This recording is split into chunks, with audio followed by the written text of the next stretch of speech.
How to use Messenger without Facebook. Hey everyone, welcome back to our channel. In this video, we're going to learn how we can use Messenger without Facebook. So make sure to watch the video till the end. If you only want to use Messenger, but then you don't want to keep the Facebook app, it's very simple. All you have to do is you have to deactivate the Facebook account while keeping Messenger. So you can open Messenger or Facebook, whatever app you prefer. Once you open Messenger, tap the three lines option here, tap on this little gear icon that you see, then from here simply go to Account Center. From Account Center, go to Personal Details, Account Ownership and Control, Deactivation or Deletion. Then from there simply select your Facebook account.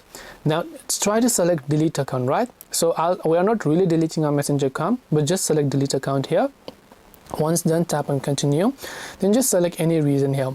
Now once you tap on continue, you may be greeted with this page here. It says to keep Messenger, deactivate instead. So it says if you delete your Facebook account, Messenger will also be deleted, right? But if you deactivate your account only, your Facebook account will get deactivated, but your Messenger will still be active.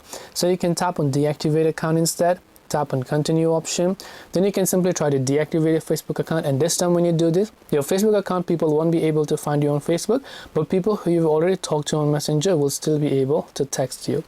And this way you can use Messenger without Facebook. Hope this video was helpful. If you have got any more questions, feel free to also leave them down in the comment section. Thank you for watching and see you soon in the next video.